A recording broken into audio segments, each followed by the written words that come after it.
Jadi semoga aja boleh mencontoh. Memang itu sistem Malaysia lebih unggul daripada kita, dan sistem cara bekerja di Malaysia itu juga lebih bagus. Kita akui ini. Jangan malu, jangan sotoy, jangan sok tahu, jangan komen yang bukan-bukan. Ini nyata, ini fakta. Hidup di Malaysia lebih makmur daripada di Indonesia. Belakangan kita tahu bahwa Malaysia hidupnya jauh lebih enak daripada di Indonesia.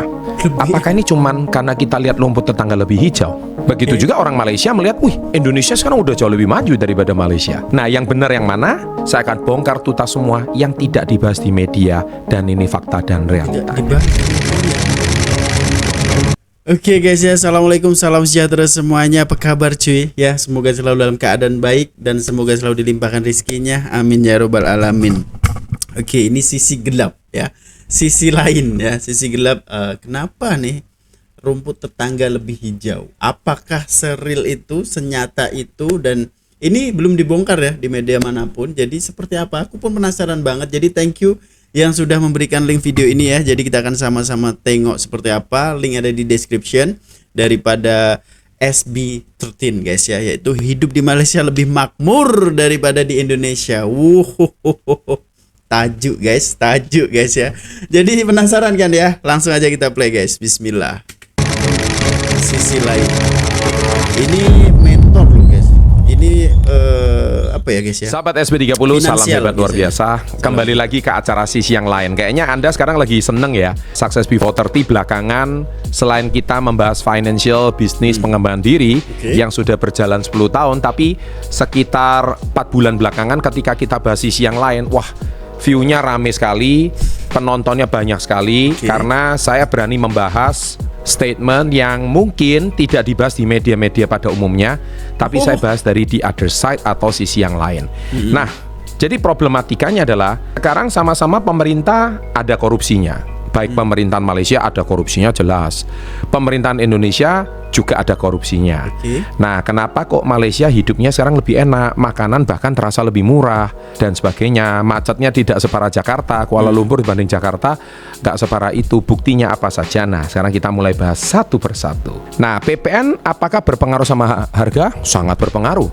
Kita lihat sekarang semua sektor, ketika saya berhasil ngundang Pak Ahok ke acara Level Up, semua di Indonesia itu dipajakin, semua dipajakin. Dengerin nih. Dari yang paling kecil, makanan, beras, makanan pokok, makanan ringan, semuanya dipajakin. Kita nggak terasa, makanya kenapa harganya bisa menjadi mahal. Kita bayangkan ya, saya tuh selalu punya indeks indikator kalau saya. Kita tahu kan nasi goreng abang-abang di pinggir jalan, itu kan pasti nasi goreng yang dinikmati dari Sabang sampai Merauke. Kalau di Pulau Jawa, kita tahu, saya masih ingat kalau tahun 2000-an, nasi goreng abang-abang itu kan harganya baru 2-3 ribu. Kemudian akhir 2010 itu harganya naik menjadi 5.000 sampai 7.000. Sekarang udah 2025, saya rasa kalau di Jawa ya, itu harganya udah minimal 15.000. Tanpa telur loh. Bagaimana dengan kalian yang di kepulauan, saudara-saudara kita di timur? Berarti Indonesia ini sebetulnya semuanya mahal. Kenapa? Dari pajak. Nah, nomor satu, harga bisa murah atau tidak, itu tergantung pajaknya itu besar atau tidak. Yang kedua, kita lihat harga pesawat. Kisaran harga 450 sampai 500 km. Kita ambil contoh yang paling gampang, Jakarta Semarang. Anda lihat harga Jakarta Semarang di sini itu berapa harganya ini? Ini biasa loh ya, low season ya, bukan high season ya. Itu harganya udah 600.000, 700.000. Kadang-kadang ada jam-jam tertentu Batik Air itu harganya hampir 1 juta. Padahal itu jarak cuman 450 sampai 500 kilo. Kita lihat salah satu alasannya adalah dari hulu ke hilir semuanya kena pajak. Ini ada faktanya. Direktur Garuda ungkapkan alasan harga tiket pesawat domestik mahal. Kami tidak pernah keluar dari rambu-rambu harga pemerintah, tapi pajak sudah masuk karena terkena PJ P2U. Aftur yang kami beli juga kena pajak. Tiket yang kami jual ke dalam negeri juga kena pajak. Jadi gimana harga tiket bisa murah? Belum lagi kita lihat juga, bandingkan dengan pesawat negeri tetangga kita, negeri jiran, yaitu Malaysia. Kuala Lumpur ke Kota Baru sama-sama 450 sampai 500 km. Dari KL ke Kota Baru sama-sama. Tapi Anda lihat harganya cuma 300.000, 200.000 sekian. Dan itu fakta. Harganya itu bisa 3 kali lipat lebih murah daripada harga di tanah air. Bahkan jangan khawatir, pesawat Surabaya ke KL atau Jakarta ke KL itu kadang-kadang bisa lebih murah daripada Surabaya ke Jakarta. Betul. Ke luar negeri sekarang jauh lebih murah. Kenapa Benar. bisa demikian? Nah, mari kita lihat lagi. Harga makanan Malaysia jauh lebih murah. Oke guys ya, kejap. Ini untuk pasar flight ini ya, pasar perjalanan ini. Memang kalau domestik di dalam negeri itu mahalnya luar biasa cuy. Dibandingkan Anda pergi dari Jakarta ke Singapura, ke Malaysia, ke Bangkok itu lebih murah. Ya ini kenapa bisa terjadi guys ya, sebab ternyata itu pajak yang dinaikin. Bahkan dari segi hal mini kecil sekalipun ada pajaknya cuy. Ya duduk seperti ini dipajekin. Waduh itu kata Pak Ahok guys. Pak Ahok bilang seperti itu.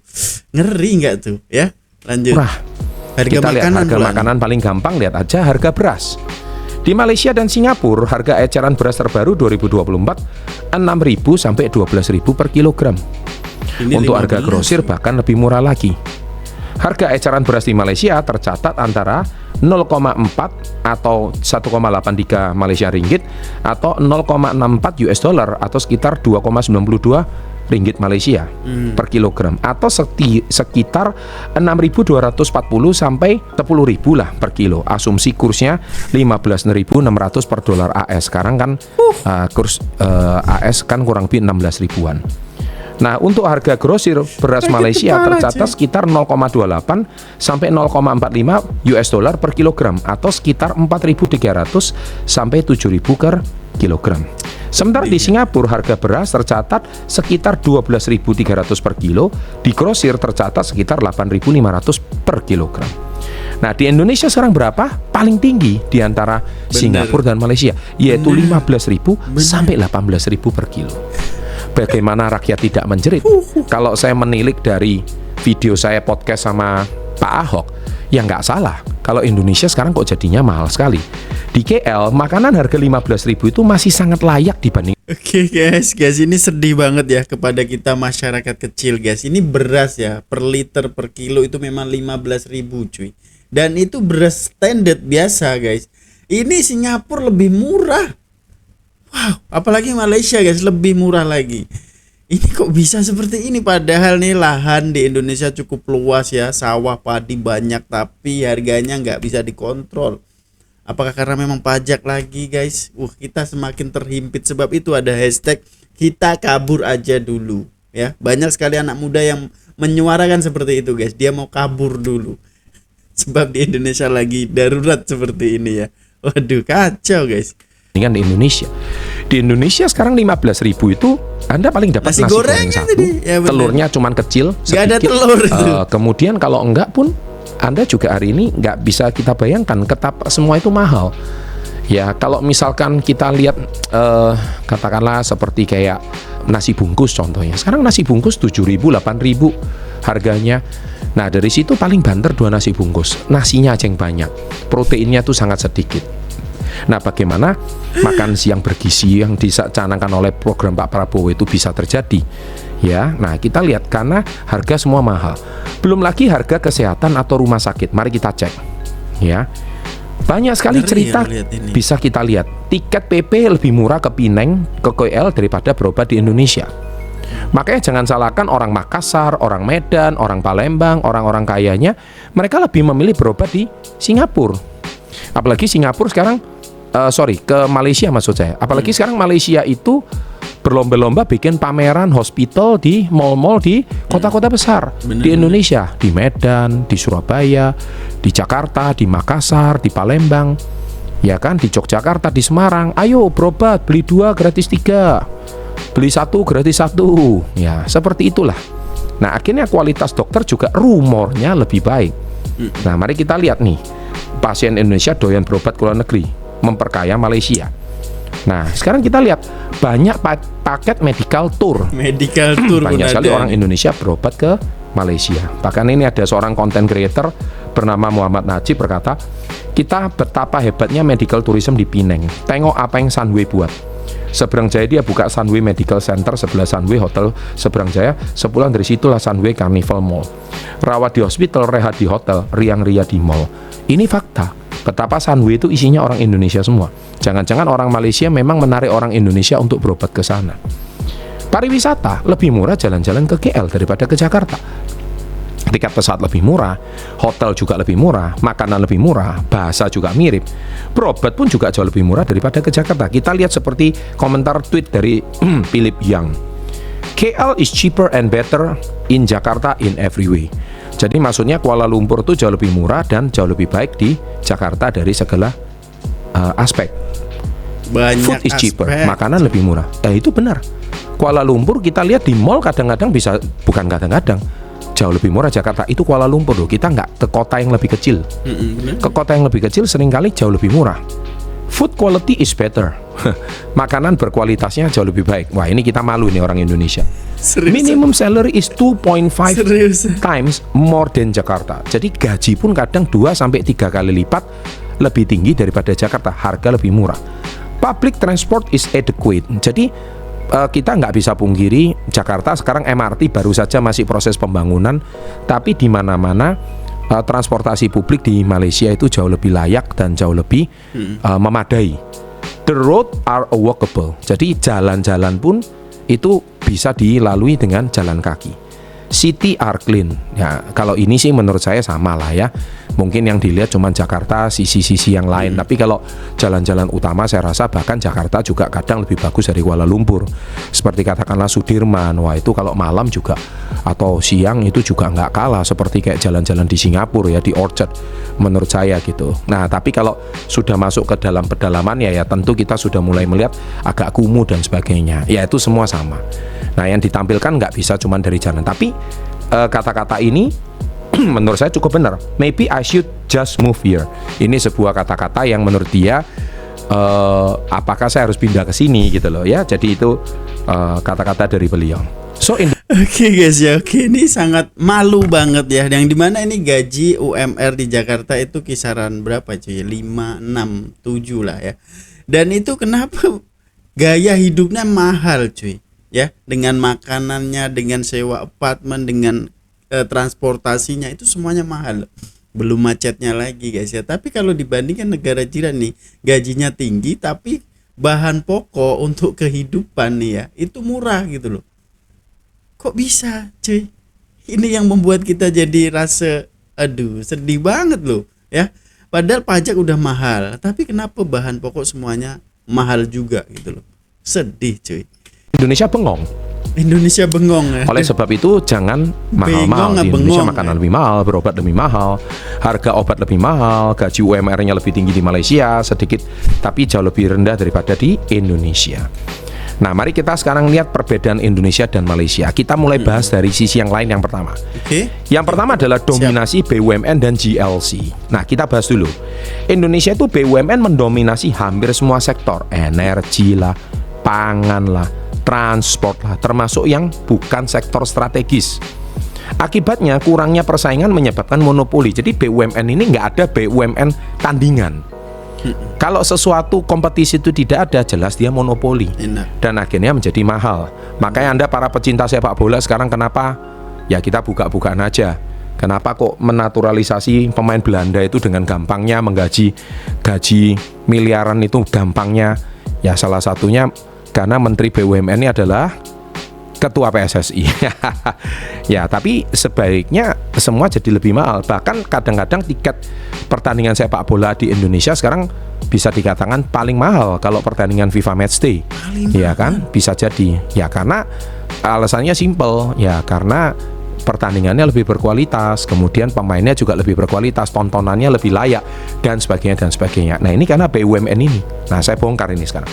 Kedua, akibatnya kurangnya persaingan menyebabkan monopoli. Bener. Nah, inefisiensi. Nah, inefisiensi ini yang menjadi masalah.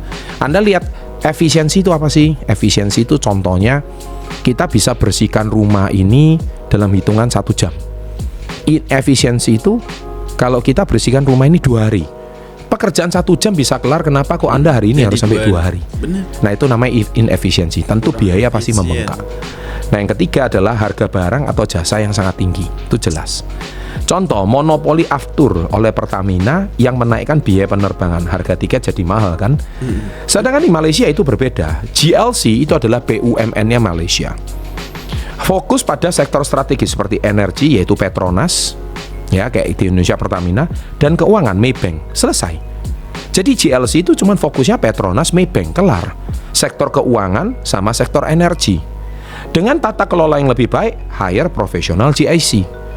Nah, efisiensi lebih terjaga karena manajemen profesional dan adanya persaingan dengan sektor swasta. Nah, dari sini kita bisa melihat bahwa Indonesia dan Malaysia itu sudah terjadi perbedaan yang besar antara BUMN. Kalau BUMN semua sektor, dari perbankan, dari finansial, gitu ya, dari energi, semua kayaknya di bawah BUMN deh. Itu yang tadi kita bahas. Sedangkan Malaysia kan cuma dua sektor. Yang kedua adalah korupsi. Semua negara ada korupsi. Saya nggak cuma bicara Indonesia. Jadi video ini jangan dipotong-potong ya. Saya sudah taruh waktu di sini. Jadi kalau Anda potong-potong dengan alasan kita mau mengkritik pemerintah, kalau memang itu sesuatu sifatnya baik dan positif, kenapa tidak? Sisi yang lain kan tujuannya juga menjadi corong bagi pemerintah agar pemerintah juga bisa merampingkan dan juga mengefisiensi, memangkas anggaran yang tidak perlu, dan juga bisa membuat Indonesia berdaya dan Indonesia maju emas di tahun 2045. Jangan sampai kita itu berbicara tapi cuman dari satu sudut. Nah, korupsi, Indonesia itu korupsi luas di berbagai sektor, termasuk pendidikan, semua infrastruktur, dan dana desa. Ini semua sektor ada. Dana BOS, proyek pembangunan sekolah, infrastruktur sering menjadi sasaran korupsi karena pengawasan yang lemah di tingkat daerah. Contoh lagi, banyaknya kasus korupsi di dana pendidikan atau proyek desa. Ini yang sering terjadi. Malaysia, korupsi terkonsentrasi di tingkat elit, seperti skandal 1 miliar 1 MDB yang melibatkan pejabat tinggi. Jadi korupsinya itu seperti kayak era zamannya Pak Harto. Jadi yang korupsi tingkat atas, bawah nggak ada. Ya, pejabat papan atas yang korupsi.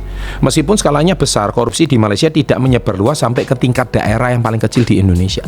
Indonesia sekarang sampai dari atas sampai bawah, semua kalau bisa dipajakin, bisa ditambahin, bisa di markup, kalau bisa di markup. Nah, di situ kan ada nilai korupsi.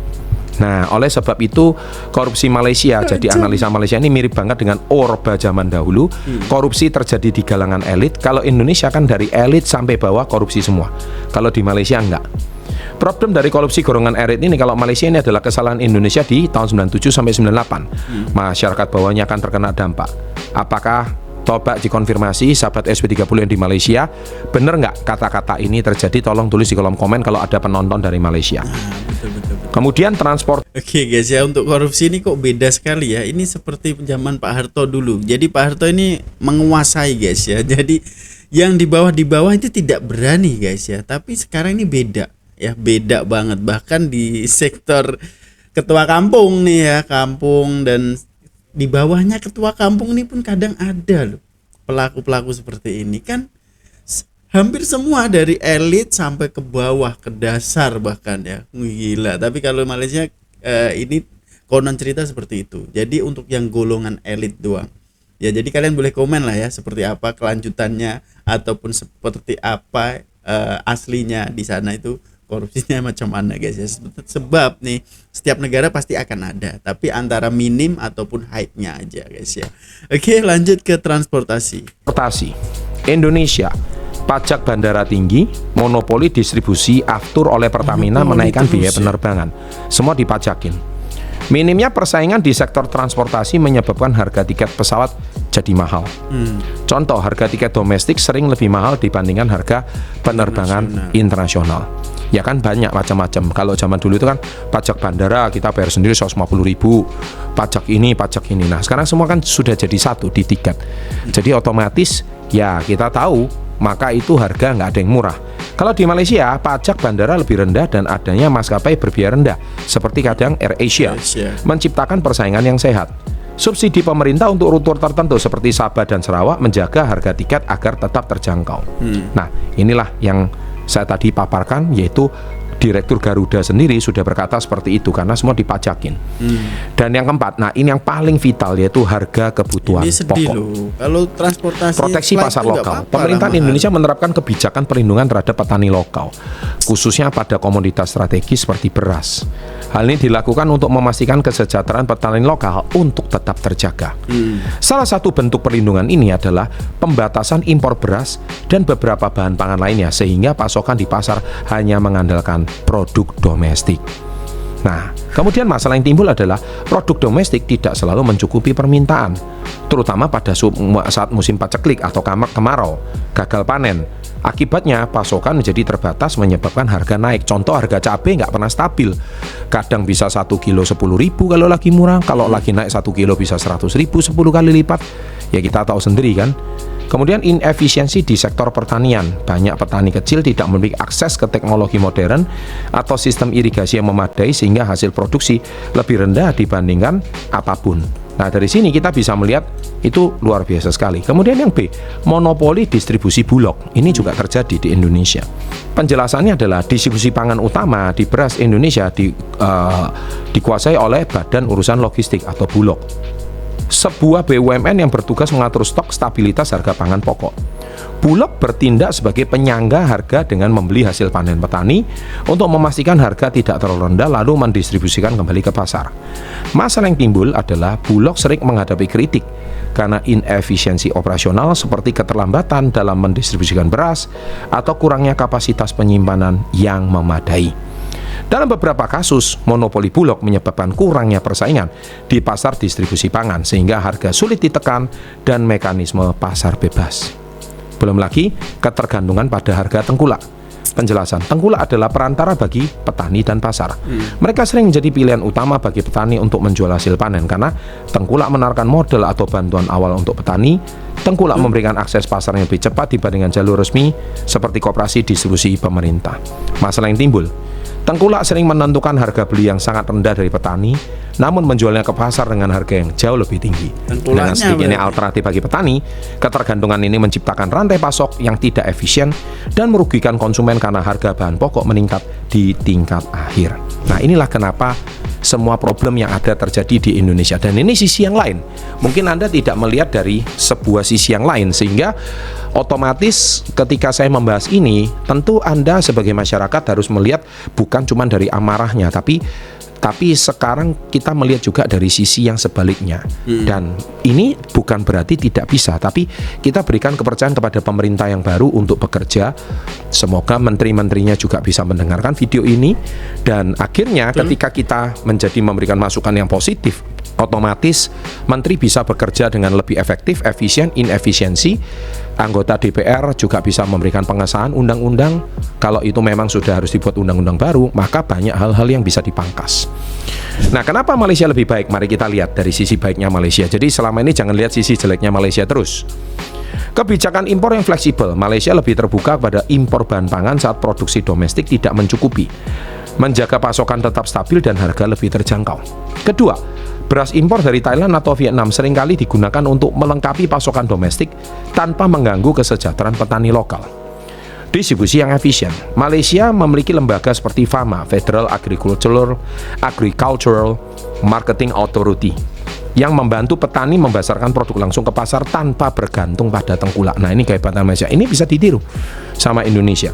Produksi yang lebih efisien. Petani Malaysia cenderung teknologi modern, akses kredit, sistem irigasi yang baik sehingga hasil panen lebih tinggi dan biaya produksi lebih rendah. Jadi kesimpulannya adalah kita bisa lihat bahwa Malaysia juga tidak perfect. Malaysia juga banyak sekali kekurangan. Apalagi belakangan juga saya tidak mau bahas masalah politik, ya. Tapi harus diakui Indonesia ini masalahnya lebih banyak dari Malaysia. Mungkin negaranya lebih besar kali. Kalau Malaysia kan penduduk tidak sampai 30 juta. Luasan wilayah negaranya juga tidak seluas Indonesia. Indonesia ini jauh lebih kompleks.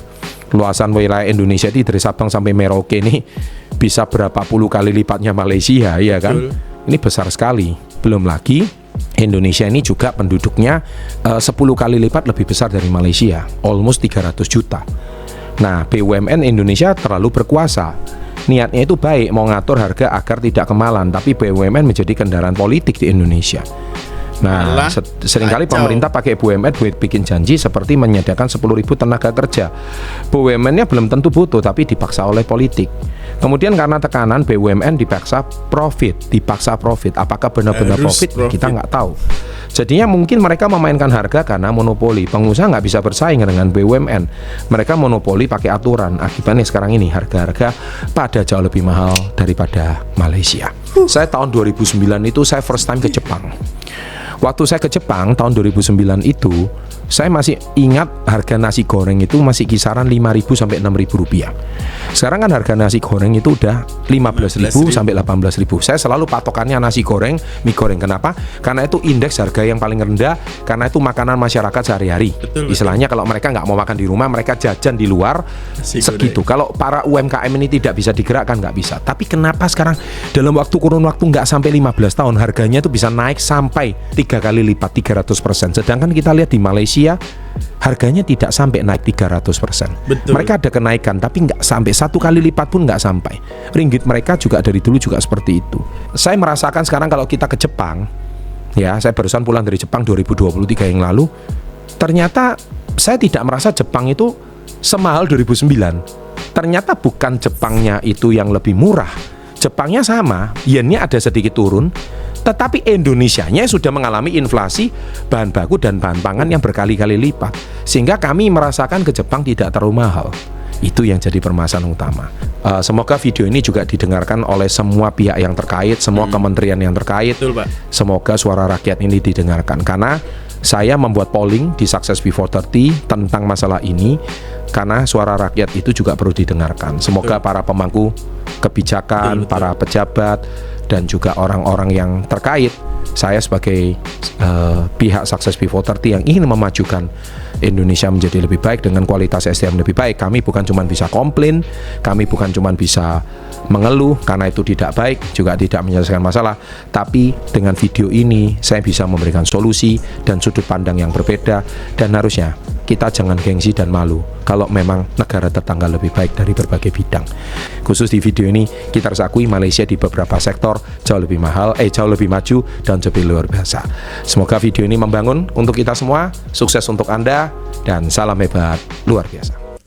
Ini seriusan guys, ini seriusan. Malu jika mendengar ya cerita sebenar yang semacam ini cuy ya. Dan ini realita gitu, dikupas tuntas antara A sampai Z ya, yang dimana itu monopoli BUMN ya. Sebab itu adalah syarikat Indonesia yang memang merajai lah. Semua itu memang pemerintah ya, tapi itu merajai semua, segala sektor ada. Dan yes, malu cuy, seriusan malu banget. Sebab apa cuy? Berbanding jauh ya, padahal nih ya, kalau diikutkan bahan pokok ataupun bahan makan di Indonesia ini kan cukup banyak. Jadi gila loh ini loh ya, dibandingkan jiran Singapura aja itu harga berasnya lebih murah dibandingkan Indonesia. Bayangin nih, padahal Singapura kan nggak mempunyai nggak mempunyai tanah, nggak mempunyai lahan untuk menanam padi, tapi kenapa bisa lebih murah gitu loh? Malah di Indonesia yang mempunyai lahan seluas ini malah harganya lebih mahal cuy. Jadi ngeri dan sedih banget jika kita melihat fenomena ini guys ya. Dan inflasi bahan pokok ini cukup tinggi banget ya. Bahkan nasi goreng, patokannya nasi goreng lah ya, nasi goreng. Sebab nasi goreng sekarang 15.000 itu tanpa telur, bayangin. Ya Allah, ini apakah harus pindah aja nih? Coba kita tengok komenan di sini guys. Apakah ada orang Malaysia yang komen di sini ya? Kurang satu hal Pak Chandra. Oh ya, Pak Chandra ini namanya guys, yang mempunyai channel Success Before 13 ini guys. Kurang satu Pak Chandra, masalah keamanan Malaysia jauh lebih aman dari Indonesia. Saya sering ke Malaysia dan jalan-jalan di sana, tidak ada rasa takut sedikit pun. Tapi kalau saya jalan-jalan di Indonesia, saya pasti merasa was-was, tidak aman. Dan kalau mau jalan juga di Indonesia, tukang ketok harga. Tidak seperti di Malaysia, di sana tidak pernah diketok harga. Ada lagi yang belum tersampaikan ya guys ya. Ada satu tapi dipin di sini ya guys ya, kalian boleh lihat. Dan ini tuh orang Indonesia sendiri, dan beliau ini sudah berjalan-jalan di Malaysia walaupun orang luar, tapi merasa nyaman gitu. Ya ini seperti orang lain pada umumnya juga gitu. Kalau ke Malaysia itu memang tidak ada rasa was-was ya. Untuk membeli makanan pun tidak akan ada patok harga. Biasanya kan kedai-kedai makan ini udah tersenarai harganya gitu loh. Jadi aman banget guys ya. Lain kalau di sini seriusan. Jadi sayang banget guys ya. Korupsi di Malaysia hukumnya nggak main-main. Ngeri. Anda dimiskinkan, harta Anda bisa diambil oleh pemerintah. Jangan bilang rakyat kecil, malah menteri korupsi juga dihukum. Tahniah pemerintah Malaysia. Orang Indonesia lagi yang komen guys ya. Jadi korup di Malaysia itu bukan kaleng-kaleng gitu loh ya, hukumannya ngeri. ini harus disahkan lah, menurut aku harus disahkan oleh DPR ya, bahwa kalau memang terbukti korupsi dimiskinkan terus ya, dan tidak boleh mencalonkan DPR lagi ataupun menjadi apa, tak boleh. Nah ini lebih ada impact besar lah ya, sebab kalau hanya dihukum beberapa tahun aja, dia dihukum pun kadang bisa healing kan, dia sedih banget kayak case-case zaman dulu itu guys ya. Jadi semoga aja boleh mencontoh. Pak Chandra aja bilang ya, kalau ada baiknya kita contoh, nggak masalah. Sebab memang itu sistem Malaysia lebih unggul daripada kita, dan sistem cara bekerja di Malaysia itu juga lebih bagus. Kita akui ini. Jangan malu, jangan sotoy, jangan sok tahu, jangan komen yang bukan-bukan. Ini nyata, ini fakta. Menurut kalian seperti apa guys? Tinggalkan komen yang terbaik Anda. Jumpa di video selanjutnya. Assalamualaikum warahmatullahi wabarakatuh. Bye bye.